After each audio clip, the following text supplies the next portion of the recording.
hari ini dapat melaksanakan sholat zuhur secara berjamaah, yang menunjukkan bahwa kita istiqomah dalam melaksanakan yang semua yang diperintahkan oleh Allah kepada kita, dan menunjukkan bahwa kita termasuk golongan orang-orang yang bisa bersyukur atas segala nikmat yang telah Allah timpakan kepada kita, yaitu nikmat sehat, nikmat sembuh, dan nikmat iman dan nikmat Islam kepada kita sekalian.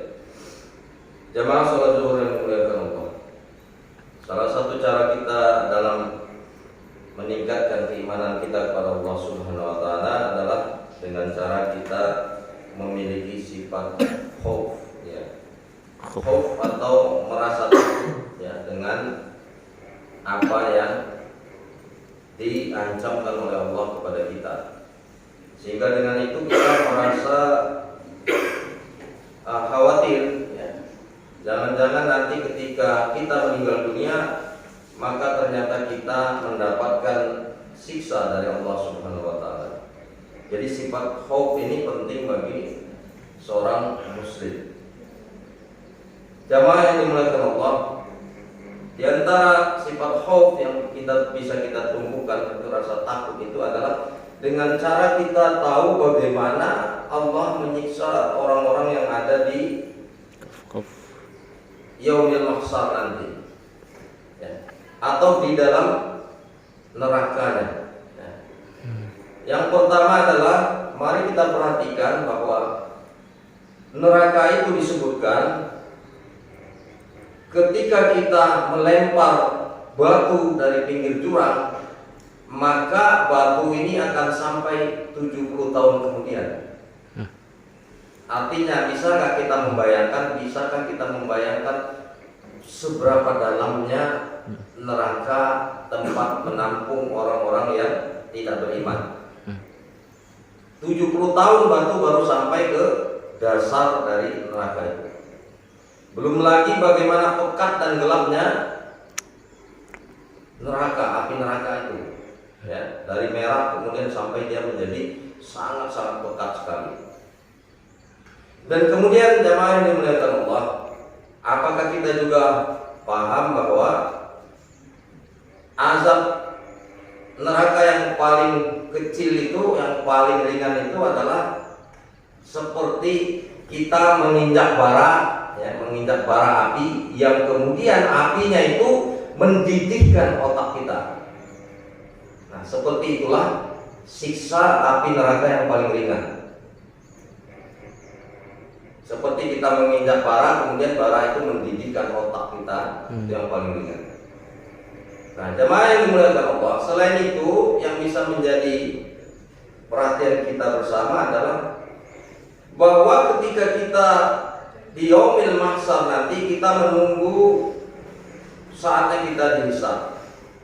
Itu penantiannya sungguh panjang, yang lama. Dan oleh karena itu bahkan sampai kita harus berkeringat, ya. Masing-masing orang akan mengeluarkan keringatnya sesuai dengan amal kebajikan. Ada orang yang berkeringat sampai dengan mata kakinya. Ada orang yang berkeringat sampai dengan lututnya. Ada juga orang yang berkeringat sampai dengan pinggangnya. Dan ada orang yang berkeringat sampai dengan mulutnya. Seperti itu. Nah, tentu saja kita tidak mau tenggelam dalam keringat kita itu, ya, karena banyaknya keringat itu tergantung pada bagaimana amal soleh kita di akhirat. Nah, ini akan menjadikan kita sebagai orang yang selalu memperhatikan bahwa sesungguhnya kita masih perlu melakukan amal-amal soleh, amal-amal kebajikan, disebabkan kita khawatir Allah memberikan siksanya kepada kita. Dan kalau ini kita tanamkan di dalam diri kita, tentu kita akan merasa takut. Kenikmatan yang ada di dunia ini tidak ada nilainya sama sekali dengan kenikmatan yang akan dijanjikan oleh Allah kepada kita. Wal akhiratu khairu wa abqa. Jadi kehidupan akhirat itu jauh lebih baik daripada kehidupan di dunia ini. Jadi kalau kita menjadi orang yang sangat serakah, misalnya, menjadi orang yang sangat kemaruk, menjadi orang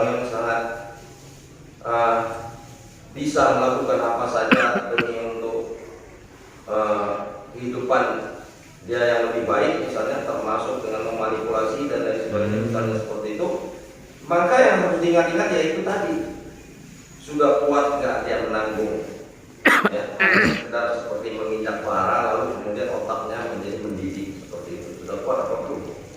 Kalau sudah kuat bisa dicoba di dunia ini bagaimana rasanya seperti itu. Dan terpikirkankah oleh kita bahwa kita mungkin termasuk orang yang akan ditenggelamkan di dalam keringat kita sendiri ketika kita berada di yaumil mahsyar nanti. Nauzubillah min dzalik. Semoga kita termasuk golongan orang-orang yang sangat berhati-hati di dalam setiap langkah kita, setiap perbuatan kita, amal-amal soleh kita, dan apapun aktivitas kita, maka mudah-mudahan Allah merahmati, yang memberikan rahmatnya kepada kita. Amin. Disebabkan karena kecintaannya kepada kita, disebabkan kita termasuk orang-orang yang senantiasa takut kepada Allah dan senantiasa melakukan amal dan ibadah kebajikan untuk persiapannya dalam menghadapi kehidupan yang lebih baik di akhirat. Demikian yang bisa saya sampaikan pada siang hari ini, mudah-mudahan ada manfaatnya. Banyak kekurangan saya mohon maaf. Assalamualaikum warahmatullahi wabarakatuh. Waalaikumsalam warahmatullahi wabarakatuh.